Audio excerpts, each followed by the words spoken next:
चलिए स्क्रीन पे एक रिलेशन दिख रहा है, ये ट्रायंगल के साइड का रिलेशन है और ट्रायंगल के सभी साइड के अलावा ट्रायंगल के बाहर में सर्किल हो जिसे हम परिवृत्त कहते हैं, उस परिवृत्त के रेडियस का इसके साथ रिलेशन है। कहने का मतलब क्या है कि एक ट्रायंगल है, ट्रायंगल के बाहर में एक सर्किल खींचा गया है, मतलब एक परिवृत्त बनाया गया है। तो परिवृत्त की त्रिज्या r है, तो कहा गया है कि a बटा साइन ए, b बटा साइन बी, c बटा जो साइन c होगा वो किसके बराबर होगा, तो 2 इंटू रेडियस ऑफ सर्किल के बराबर होगा। देखिए कैसे इसको हम सोल्व करेंगे। एक ट्रायंगल बना लिए, एक ट्रायंगल है, इस ट्रायंगल के परिवृत्त की रचना करना है, तो एक परिवृत्त की हम रचना कर दे रहे हैं। एक परिवृत्त की हम रचना कर देते हैं, एक परिवृत्त बन गया, नाम इसे दे देते हैं हम ए बी ये सी। अब जब हम ए बी सी नाम दिए हैं, परिवृत्त का कहीं न कहीं सेंटर होगा, ये हम सेंटर मान लिए, सेंटर को ओ से इंडिकेट कर देते हैं। अगर हम यहाँ से इस पर परपेंडिकुलर ड्रा करें और जिसे हम सर्किल तक बढ़ा दें तो ये एक डायमीटर का काम करेगा, क्योंकि सेंटर से होने कर जाने वाली जो सबसे बड़ी जीवा होती है वो वृत्त की व्यास होती है। तो वृत्त की व्यास कहने का मतलब यहाँ से यहाँ तक भी r होगा, यहाँ से यहाँ तक भी r होगा, यानी इसकी टोटल लेंथ जो है 2r होगा। तो हम इधर भी r दे देते हैं, इधर भी r दे देते हैं, टोटल लंबाई 2r हो जाएगा।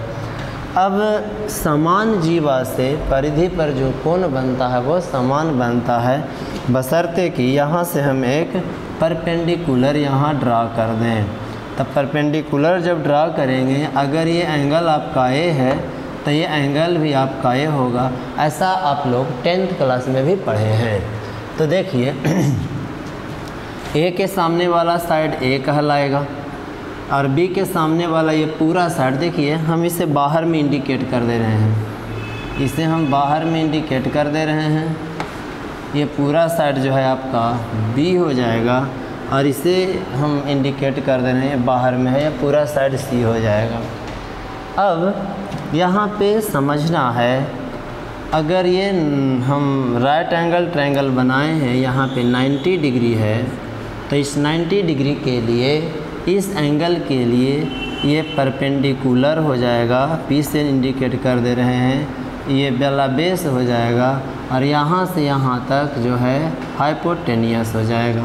बी से लेकर इसको कुछ नाम दे देते हैं, इसका नाम हम डी दे देते हैं, यानी बी डी है जो परपेंडिकुलर हो जाएगा। तो कौन से ट्रायंगल में, इन ट्रायंगल नाम बोलेंगे तो B C D, B C D. देखिए तो इस एंगल के लिए तो हम क्या लेकर चलें, साइन ए लेकर के अगर चलते हैं, कहीं पे भी परपेंडिकुलर ड्रा कर सकते हैं, यहाँ से नीचे कर सकते हैं, यहाँ से इस पर कर सकते हैं, तो एक ही रिलेशन आएगा। तो आप 3 बार करके डिफरेंट जगहों पर करके आप खुद से बना सकते हैं, क्योंकि हम एक रिलेशन करेंगे तो इतना चीज़ तो हम लोग को पता, मान लीजिए कि इसके बराबर भी ये आ जाता है, तो ये चीज़ ऑलरेडी पहले से हमको पता है, तो हम डायरेक्ट रिलेशन लगा सकते हैं। तो sine A is equal perpendicular by hypotenuse, तो sine A is equal perpendicular का काम ए किया है या बोले बी सी किया है, और हाइपोटेनस का काम बी से लेकर डी तक किया है, यानी बी डी किया है।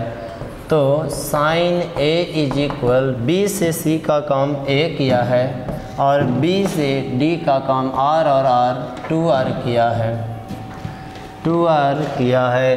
तो हम ऐसे लिख सकते हैं 2r इज इक्वल ए बटा साइन ए।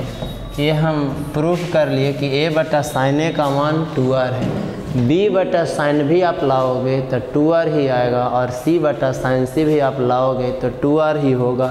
बट अंतर ये है कि एक बार यहाँ से इस पर खींचना पड़ेगा, एक बार यहाँ से इस पर खींचना पड़ेगा, एक बार यहाँ से इस पर खींचना पड़ेगा, तो बार बार वही रिलेशन आएगा।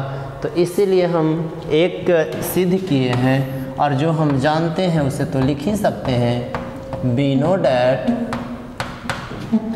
ए बटा sine A is equal B बटा sine B is equal C बटा साइन सी। और ये किसके बराबर है? 2r के बराबर है। All those things are equal, so we have to write here, इतना पूरा के बदले क्या लिखना है? 2r लिखना है, क्योंकि इतना हम पहले से जानते थे कि ये बराबर होता है। ये इसके बराबर है, ये इसके बराबर है, ए बटा साइन ए के बदले क्या? 2r। तो ऑल दोज थिंग्स जो है सभी जो है 2r के बराबर होगा। अगर यकीन ना आए तो एक बार आप इस पर से सेंटर से होते हुए इस पर मिलाइएगा और यहाँ से लंब खींचिएगा यहाँ पर, और दूसरा बार यहाँ से बनाइएगा तो इससे इस पर खींचिएगा और फिर से एक बार लंब डालिएगा इस बिंदु से। तो इस तरह से आप बाकी दो चीज़ों को प्रूफ कर सकते हैं।